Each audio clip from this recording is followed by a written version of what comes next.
आयोजन किया गया। अगर देखा जाए जिस तरीके से जो है जो स्थानीय पार्टियां जैसे निषाद पार्टी थी यहाँ पे, इसके बाद पीएमएसपी है, इसके साथ अनुप्रिया पटेल की पार्टी अपना दल, तो कई पार्टियां हैं यहाँ पे पिछड़ा दलित की बातें करती जा रही हैं।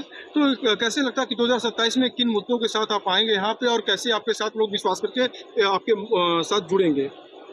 पत्रकार महोदय, आपने बहुत अच्छी सवाल किया है जी। कि मैंने अभी मंच के माध्यम से कहा कि 60% से ज़्यादा सदन में बैठे हुए हैं पिछड़े दलित अल्पसंख्यक के लोग। जी। तो जब उनके बैठे रहने के बावजूद भी हमारा हक अधिकार छीना जा रहा है, तो हम लोग चाहते हैं कि हम लोग ईमानदारी से लड़े, हम लोगों की सरकार लोक जन सोशलिस्ट पार्टी की सरकार बने। और मैं जो विधायक सांसद बनाना चाह रहा हूँ, जो पहले के लोग देशभक्त थे, जिन्होंने अपनी जान दे दी हंसते हंसते, अपने परिवार की परवाह नहीं की, अपने बेटे की परवाह नहीं की, अपने माता पिता की परवाह नहीं की, और हंसते हंसते अपनी जान की आहुति दे दी, जान अपने बलिदान दे दिया देश के लिए। मैं वो ऐसा नेता बनाना चाहता हूं कि जो देश के लिए काम करे, न कि व्यक्तिगत अपने लिए काम करे। अगर देश के लिए काम करता तो सदन में बैठ के चिल्लाता और हर एक अधिकार की, जहां भी हत्या, अभी जैसे पत्रकार महोदय ने शिवपुर का घटना बताया, तो इस बात को सदन में क्यों नहीं उठाया जाता है? कहीं भी अभी बाराबंकी में किसी विश्वकर्मा का पिछड़ा परिवार का उसकी आंखें निकाल ली गई, उसके गुप्तांग निकाल लिए गए, तो उसकी हक अधिकार की उसकी बातें सदन में क्यों नहीं उठाई गई? अभी यादव मारा गया, पिछड़ा समाज से आता है, उसका बात उठाया क्यों नहीं गया?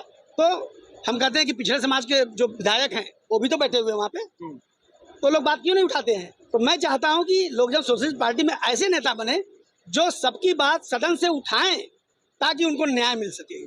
अच्छा, एक सवाल और बहुत महत्वपूर्ण था। जब कोई शीर्ष नेतृत्व, कोई नेता जब पावदान पे पहुंच जाते हैं, जो मेंबर ऑफ पार्लियामेंट बन जाते हैं या असेंबली में पहुंच जाते हैं, तो उसके बाद अक्सर देखा जाता है कि अपने मुद्दों से जो है कहीं ना कहीं विचलित हो जाता है। तमाम ऐसे उदाहरण है जो मतलब कि एक मुद्दों को लेकर चलते हैं और उसके साथ साथ जो है वो वैसा वर्क नहीं निकल के आता है, और उसके साथ साथ अन्य जो पार्टियाँ जो इन्हीं मुद्दों को लेकर फिर आगे बढ़ती हैं। क्या मानना है आपका? पत्रकार महोदय, आपने बहुत अच्छी सवाल किया है, इस बात से मैं सहमत रहता हूँ।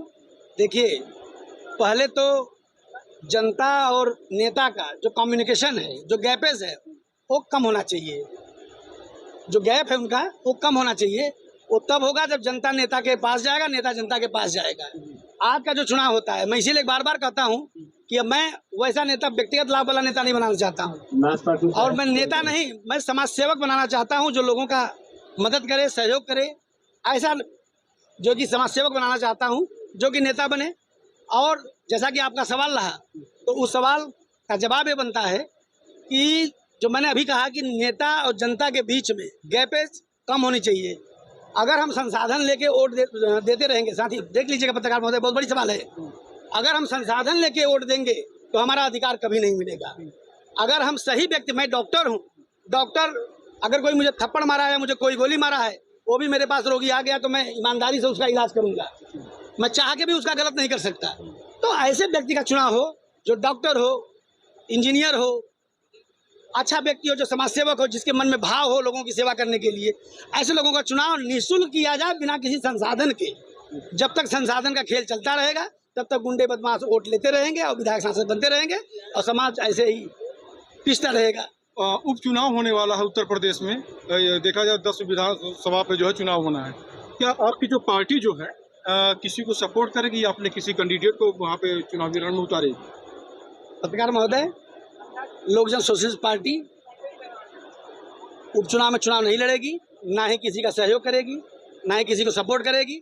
लोक जन सोशलिस्ट पार्टी अपने मुद्दों पे चल रही है, अपने मुद्दों की लड़ाई लड़ने के लिए जनता के बीच जा रही है। हम अपना संघर्ष प्रयास करते रहेंगे। हम लोग 2027 में उतरेंगे और पूरी मजबूती से उतरेंगे, जोश खरोश से उतरेंगे, और 403 विधानसभा की जो सीटें हैं, 403 विधानसभा की सीट जीतने का प्रयास करेंगे। आपने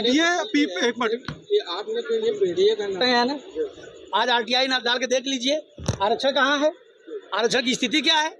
तो जब हमारा भाई वहाँ बैठा हुआ है, नहीं सुन रहा है, तो हम लोगों को पीडीए की बात उठानी पड़ती है।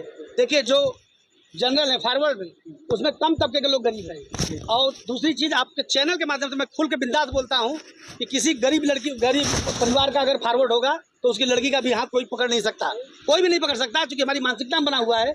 आए दिन आप पेपर में पढ़ते हैं किसी पिछड़े का, दलित का, अल्पसंख्यक की लड़की का बलात्कार हो गया, तो उसका वही देन है कि पिछड़े दलित अल्पसंख्यक के लोग कमजोर होते जा रहे हैं, उनकी बात कोई नहीं उठा पा रहा है। इसलिए हम लोग संकल्पित है कि पिछड़े दलित अल्पसंख्यक की बात उठाएंगे और उनकी लड़ाई लड़ेंगे। सोशल मीडिया पे देखिए पत्रकार महोदय, उनका व्यक्तिगत बयान है, ये सवाल उनसे किया जाए ज़्यादा बेहतर रहेगा। क्योंकि मैं अपना व्यक्तिगत मैं बात करूंगा। अब उन्होंने क्यों कहा, क्या कहा, कैसे कहा, ये वो जाने, मैं अपना जानता हूँ। पीडीए और पीडीएम अगर देखा जाए तो ओवैसी के साथ पीडीएम की एक मंच 2000 इसी वाले 24 के जो चुनाव में पीडीएम और पीडीए का नारा काफ़ी बुलंद था, काफ़ी लोगों ने संघर्ष किया यहाँ पर और एक अच्छी लड़ाई लड़ी यहाँ पे।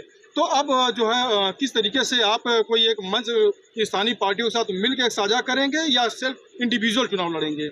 नहीं पत्रकार साथी, अभी हम इंडिविजुअल अकेले चल रहे हैं, अपने दम पे चल रहे हैं। हमारे अब ये लाखों की भीड़ आपने देखी है। ये जो जनसैलाब उमड़ा है, इस जनसैलाब देके हमारे कार्यकर्तागण, नेतागणों को और साहस मिला है और मजबूती मिली है कि जो है हम लोग अब ताकत में आ सकते हैं। जनता हमको स्वीकार कर रही है, तो हम लोग अभी अपने अकेले दम पे सरकार बनाने का प्रयास कर रहे हैं और करेंगे। एक अंतिम सवाल और बनता है, आपके जो समाज के जो लोग हैं और खासकर आपके समाज के लोग, उनको क्या संदेश देना चाहेंगे आप? अपने समाज के लोगों को और सर्व समाज के लोगों को मैं यही संदेश देना चाहूँगा कि सब लोग संगठित हों, शिक्षित बने, संगठित रहें और संघर्ष करें साथियों। किसी के बहकाव में न आए, आपस में विखंडन न करें, बिखराव न करें और बने रहें।